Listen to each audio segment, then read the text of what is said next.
دنیا تیسری عالمی جنگ کے دہانے پر پہنچ گئی ہے۔ سری لنکا کے ساحل کے قریب امریکی ایٹمی ابدوز نے ایرانی جنگی جہاز ایرنس ڈینا پر قیامت ڈھا دی۔ ایک ہی حملے میں پورا جہاز سمندر بوس کر دیا۔ اس ہولناک حملے میں 87 ایرانی فوجی شہید ہو چکے ہیں اور امریکی وزیر دفاع نے بڑا بیان جاری کر دیا ہے۔ اب دنیا ہمارا خوف دیکھے گی۔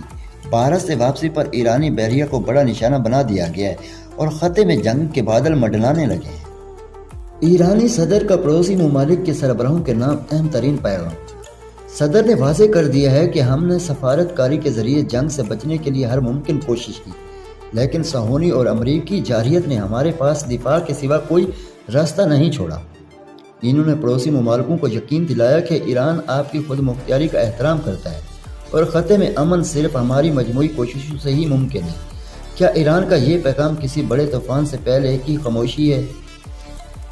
خطے میں جنگ چھڑ گئی ہے۔ امریکہ کے طاقتور بحری بیڑے ابراہیم لنکن سے ایران پر فضائی حملوں کا آغاز ہو چکا ہے۔ امریکی فوج کی جنگی طیاروں کی لرزہ خیز تصویر سامنے آ گئی، جس میں درجنوں لڑاکا طیارے ایران پر قہر بن کر ٹوٹنے کے لیے تیار ہیں۔ صہیونی اور امریکی اتحاد کی اس بڑی جارحیت نے پوری دنیا کو ہلا کر رکھ دیا۔ کیا ایران اب خاموش رہے گا یا جوابی کارروائی سے امریکہ کو عبرتناک سبق سکھائے گا؟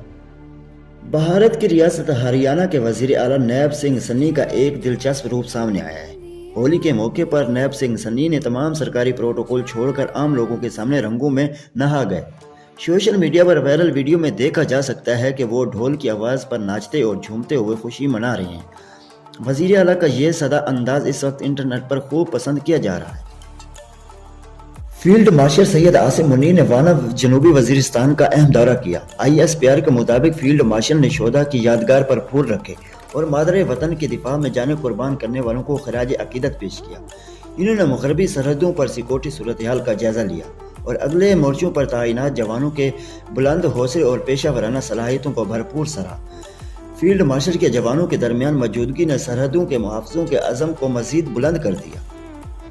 وزیر اعظم شہباز شریف کی زیر صدارت پارلیمنٹ رہنماؤں کا اہم ترین اجلاس منعقد ہوا، جس میں پاکستان اور افغانستان اور مشرق وسطیٰ کی سنگین صورتحال پر ان کیمرے بریفنگ دی گئی۔ اجلاس میں تمام سیاسی جماعتوں کے قائدین نے خطے میں امن کے لیے پاکستان کی سفارتی کوششوں کو بھرپور سراہا اور انہوں نے مزید تیز کرنے پر بھی زور دیا۔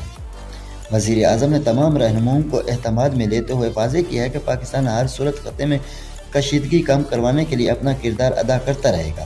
تمام شرکاء نے ملک سے دہشت گردی کے مکمل خاتمے کے لیے ایک مضبوط عزم کا اعادہ کیا، جو اس نازک وقت میں قومی اتحاد کی بڑی علامت ہے۔ کیا یہ سفارتی کوششیں عالمی جنگ کے بادل جھٹنے میں مددگار ثابت ہوں گی؟ پشاور جدید ترین سیکورٹی حصار میں وزیر اعلیٰ سہیل خان آفریدی نے 2 ارب 23 کروڑ کی لاگت سے سیف سٹی پروجیکٹ کا افتتاح کر دیا ہے۔ شہر کے 133 مقامات پر 711 جدید کیمرے، سمارٹ سرویلنس گاڑیاں اور ایٹمی ڈرون سسٹم فعال کر دیا گیا ہے۔ ایمرجنسی کے لیے 68 بینک بٹن بھی نصب کر دیے گئے ہیں۔